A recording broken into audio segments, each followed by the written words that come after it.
Hi friends. Starting సీన్‌లో నాశనమైపోయిన ఒక ప్రపంచాన్ని మనకు చూపిస్తారు.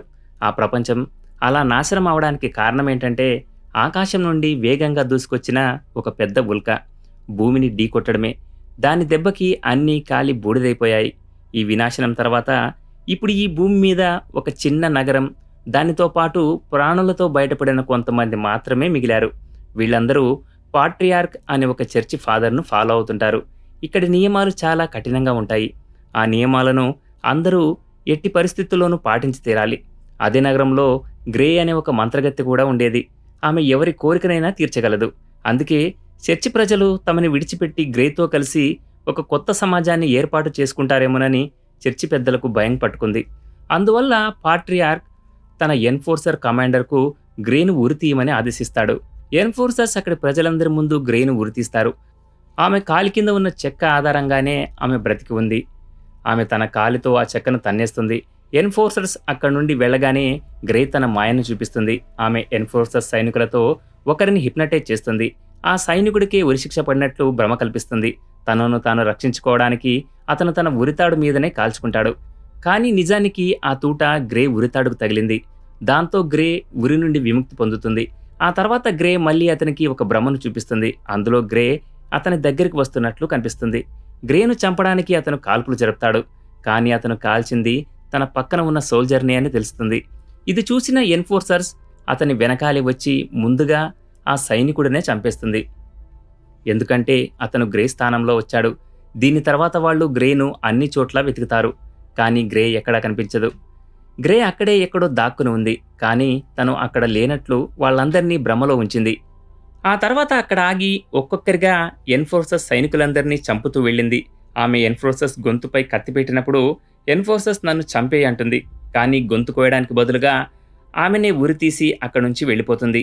సీన్ కట్ చేస్తే బాయ్స్ అనే వ్యక్తిని చూపిస్తారు. అతను ఒక సొరంగం దగ్గర నుండి వెళ్తుండగా అకస్మాత్తుగా చాలామంది దొంగలు అతనిపై దాడి చేస్తారు. ఒక దొంగ అతని గన్ను లాక్కోవడానికి ప్రయత్నిస్తుండగా ఉన్నట్టుండి 2 తలల పాము ఆ దొంగపై దాడి చేసి కాటు వేస్తుంది. దీని తర్వాత బాయ్స్ మిగిలిన దొంగలతో పోరాటం మొదలు పెడతారు. కొందరిని తన పోరాట నైపుణ్యంతో చంపేస్తే మరికొందరిని తన తుపాకీతో కాల్చి చంపేస్తాడు.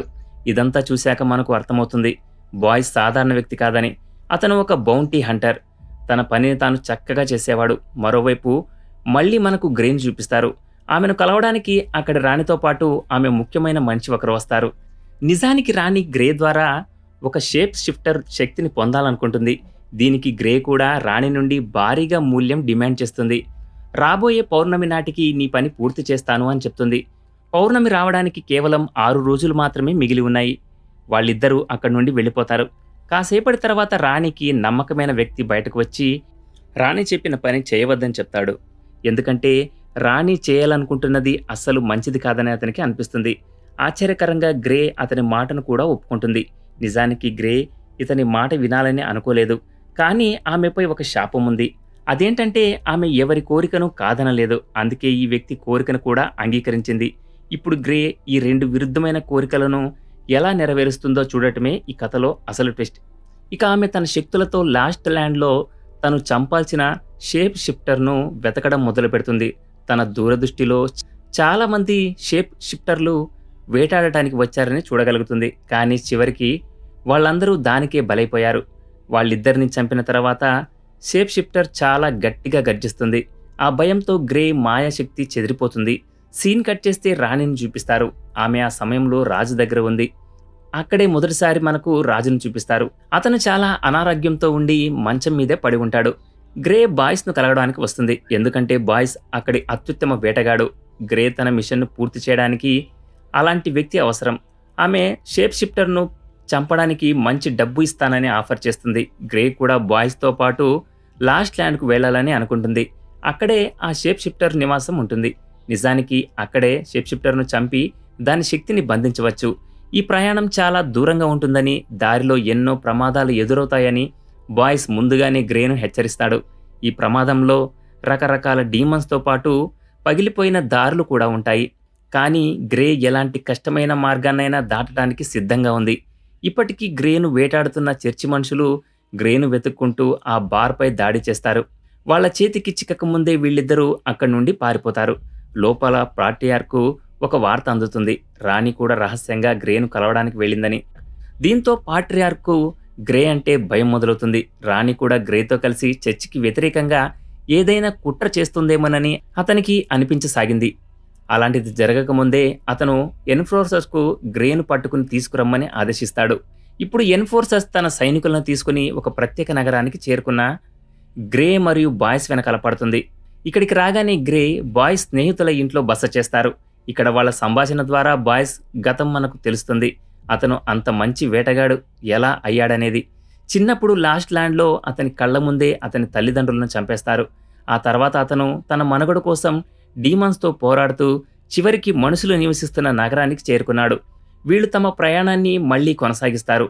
ఆ తర్వాత వాళ్ళు ఒక భవనం ఉన్న ప్రదేశానికి వస్తారు. అక్కడ నుండి తర్వాతి దారిని కేబుల్కు వేలాడుతున్న బస్సు ద్వారా దాటాలి. కానీ వాళ్ళు పైకి రాగానే ఎన్ఫోర్సర్స్ మరియు ఆమె సైనికులతో తలపడతారు. ఇరు వర్గాల మధ్య పోరాటం మొదలవుతుంది. బాయ్స్ ఇప్పటికే చాలా మంచి వేటగాడు, ఫైటర్ కూడా. ఇక్కడ గ్రే కూడా వారితో పోరాడటానికి తన మాయాశక్తులను ఉపయోగించడం మొదలుపెడుతుంది. ఆమె అందరినీ హిప్నటైజ్ చేసి వారిపై దాడి చేస్తుంది. మరోవైపు బాయ్స్ ఒకరిపై తుపాకీతో మరొకరిపై కత్తితో దాడులు చేస్తూనే ఉన్నాడు. చాలా పోరాటాల తర్వాత ఆ సైనికులందరినీ చంపేస్తాడు. సమయం వచ్చిందని భావించినప్పుడు ఇద్దరూ త్వరగా కేబుల్ బస్సుపైకి దూకి వెళ్ళిపోతారు. కానీ ఇప్పటికీ చాలామంది సైనికులు వాళ్ళ వెనకాలే అక్కడికి కూడా వచ్చారు. బస్సు లోపల కూడా గ్రే చాలామంది సైనికులను చంపేస్తుంది. బస్సులోనే వారి మధ్య మళ్లీ భీకరమైన పోరాటం మొదలవుతుంది. బస్సు లోపల బాయ్స్ కూడా వాళ్లతో పోరాడుతూనే ఉన్నాడు. వీళ్ళిద్దరూ తమ చేతికి చిక్కడం లేదని చూసిన ఎన్ఫోర్సర్స్ తన సైనికులకు బస్సు కేబుల్ను కత్తిరించమని చెప్తుంది. ఒక కేబుల్ తెగిపోగానే బస్సు బ్యాలెన్స్ కోల్పోయి కింద పడిపోయింది. కానీ అప్పటికి అది కొండల మధ్య వేలాడుతూ ఉంది. గ్రే తన కత్తి సహాయంతో బస్సుపైకి రావడానికి ప్రయత్నిస్తుంది. బాయ్స్ జారుతున్న కొండలపైకి ఎక్కుతున్నాడు. కానీ అప్పుడే బస్సు రెండో కేబుల్ కూడా కత్తిరించబడింది. వాళ్లకున్న ఆశ కూడా ఇప్పుడు పోయింది. కానీ వాళ్ళిద్దరూ తమ కత్తులను ఉపయోగించి చివరికి పైకి ఎక్కగలుగుతారు.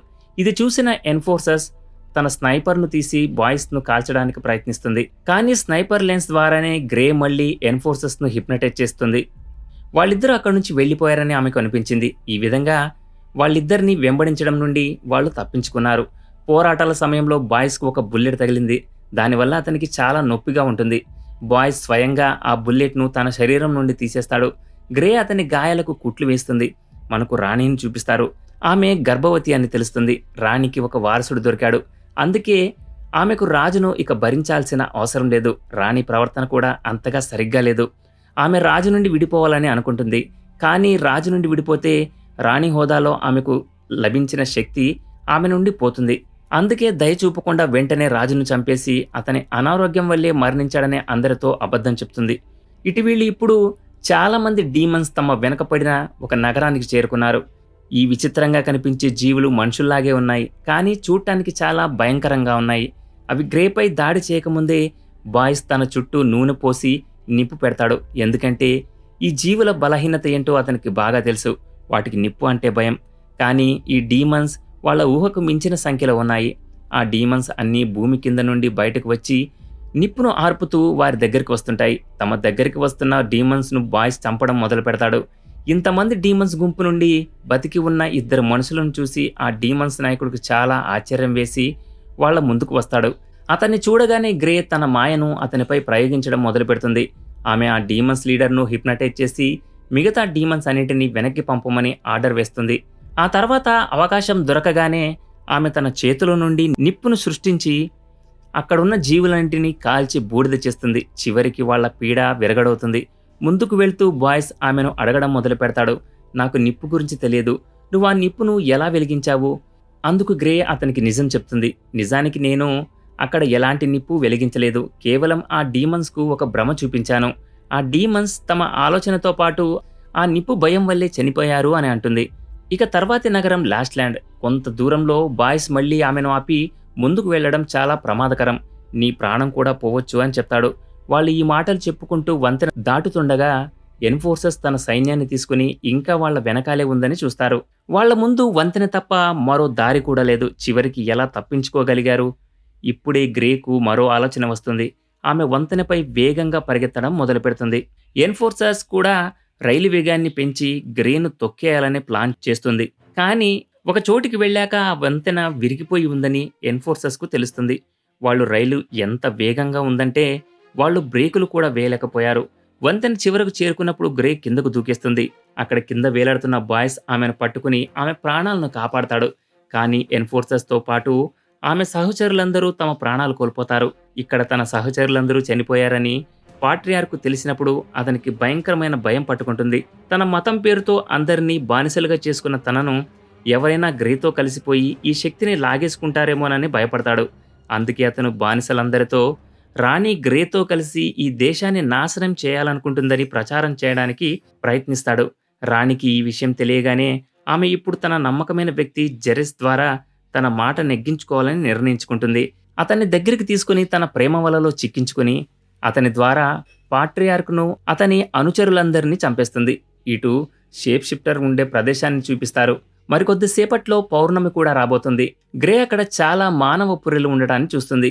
అప్పుడు బాయ్స్, ఇవన్నీ షేప్ షిఫ్టర్ను వేటాడడానికి వచ్చిన వాళ్ళ పుర్రెలు. ఇంకా సమయం ఉంది, ఆలోచించుకో. కానీ ఇక్కడ కూడా గ్రే అతని మాట పట్టించుకోదు. గ్రే తన వేళ్లకు పదునైన వెండి గోళ్లను పెట్టుకోవడం మొదలు పెడుతుంది. వాటిని ధరించి బాయ్స్తో ఒక పెద్ద రహస్యాన్ని బయటపెడుతుంది. నేను తెలుసుకోలేనని అనుకున్నావా? నువ్వే ఆ షేప్ షిఫ్టర్ అని నాకు తెలుసు. నేను ఈ విషయం ముందే నా మాయతో తెలుసుకున్నాను. నేను నిన్ను ఈ పనికి ఎందుకు నియమించుకున్నానంటే, నువ్వు ఇక్కడే ఉంటావు కాబట్టి నన్ను ఇక్కడికి సురక్షితంగా తీసుకురాగలవని. నిన్ను ఇక్కడికి తీసుకురావడంలో ఉద్దేశం ఏమిటంటే, నీ శక్తిని తెలుసుకోవడానికి నిన్ను నీ స్థలంలోనే, అంటే నీ గుహలోనే చంపడం అవసరం అని చెప్తుంది. పౌర్ణమి రాగానే బాయ్స్ ఆమె కళ్ళ ముందే ఒక షేప్ షిఫ్టర్గా, అంటే ఒక తోడేలుగా మారడం మొదలు పెడతాడు. ఈ తోడేలు రూపంలోకి రాగానే బాయ్స్ బలం చాలా రెట్లు పెరిగిపోతుంది. అతను ఇష్టం లేకపోయినా గ్రేపై వేగంగా దాడి చేస్తాడు. గ్రే కూడా ఇప్పుడు పోరాడటానికి సిద్ధంగా ఉంది. తన మాయతో బాయ్స్ని హిప్నటైజ్ చేసి చాలా పక్షులు తన దగ్గరికి వస్తున్నట్లు భ్రమ కలిగిస్తుంది. ఆ పక్షులను తొలగించుకోవడానికి తోడేలు తన చేతులను అటు ఇటు కదుపుతుండగా అదే సమయంలో ఒక పెద్ద పక్షి అతనిపై దాడి చేయడానికి వస్తుంది. దాని నుండి తప్పించుకోవడానికి బాయ్స్ వెనక్కి తగ్గగానే అతని బలహీనతను, అతని గందరగోళాన్ని అవకాశంగా తీసుకుని గ్రే తన వెండి గోళ్లతో అతనిపై దాడి చేస్తుంది. ఇంతలోని చంద్రుడు కూడా మేఘాల వెనక్కి దాక్కుంటాడు. బాయ్ శరీరం తిరిగి మానవ రూపంలోకి మారిపోతుంది. గ్రే దాడి కారణంగా అతను ప్రస్తుతానికి స్పృహ కోల్పోతాడు. స్పృహలోకి వచ్చి చూస్తే అతను పెద్ద గొలుసులతో బంధించబడి ఉంటాడు. అతను చాలా బలహీనంగా ఉన్నట్లు అనిపిస్తుంది. అప్పుడు తెలుస్తుంది షేప్ షిఫ్టర్ బలహీనత వెండి అని. గ్రే అతన్ని బలహీనపరచడానికి చాలా మంచి ఆట ఆడిందని. గ్రే అతని శరీరానికి కుట్లు వేసినప్పుడు అతని లోపల ఒక వెండి నాణ్యాన్ని పెట్టింది. అది ఇప్పుడు అతని శరీరంలో స్పందించి అతన్ని బలహీనపరుస్తోంది. ఇప్పుడు ఆమె బాయ్స్ వద్ద క్షమాపణ కోరుతూ, నేను చేయబోయేది నేను చేయాలనుకోవడం లేదు, కానీ నా శాపం కారణంగా నేను నిస్సహాయురాల్ని అని అంటుంది. ఆమె అతని ప్రాణం తీయబోతుండగా బాయ్స్, నాకు కూడా ఒక కోరిక ఉంది అంటాడు. బాయ్స్ ఆమెను, నువ్వు నా దగ్గరే ఉండు అని కోరుకుంటాడు. నిజానికి అతను ఇప్పుడు గ్రేను ప్రేమించడం మొదలుపెట్టాడు. ఇది విని గ్రే కళ్ళలో నీళ్లు తిరుగుతాయి. ప్రతి కోరికకు ఒక భారీ మూల్యం చెల్లించాల్సి ఉంటుంది అని అంటుంది. బాయ్స్ దానికి కూడా సిద్ధంగా ఉన్నాడు. కానీ గ్రే దారుణంగా చిక్కుకుపోయింది. ఆమె రాణి కోరికను తీర్చాలా, రాణి నమ్మిన వ్యక్తి కోరికను తీర్చాలా, లేక బాయ్స్ కోరికను తీర్చాలా? పౌర్ణమి మళ్లీ మేఘాల నుండి బయటకు రాగానే బాయ్స్ సేఫ్ షిఫ్టర్గా మారిపోయి గ్రే చాలా నిర్దాక్షిణ్యంగా అతని ఛాతిలో తన బాకును గుచ్చి అతన్ని చంపేస్తుంది. ఆ తర్వాత సీన్ ఇక్కడే కట్ అవుతుంది. మనకు మరుసటి ఉదయం చూపిస్తారు. గ్రే చేతిలో బాయ్స్ తోడేలు చర్మం కనిపిస్తుంది. గ్రే తిరిగి రాగానే అక్కడి ప్రజలందరూ చాలా సంతోషంగా ఉండడం చూస్తుంది. ఎందుకంటే వారందరూ చర్చి పాలనతో విసిగిపోయి ఉన్నారు. వారికి ఆశాకిరణంగా గ్రే మాత్రమే కనిపించింది. గ్రే రాగానే వాళ్ళు తమ వ్యతిరేకతను ప్రారంభించి అందరూ తిరుగుబాటుదారులుగా మారతారు. చర్చిపై అందరూ దాడి చేసి దానిపై ఉన్న శిలువను కూడా పగలగొడతారు. గ్రే ఇప్పుడు మొదటిగా రాణి నమ్మిన వ్యక్తి దగ్గరికి వెళుతుంది.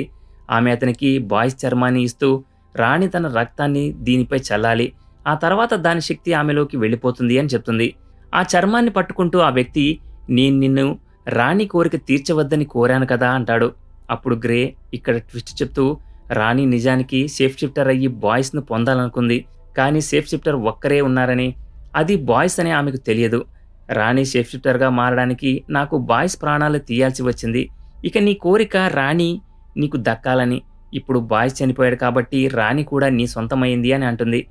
ఈ నిజం తెలిసినప్పుడు రాణి పూర్తిగా కుంగిపోతుంది.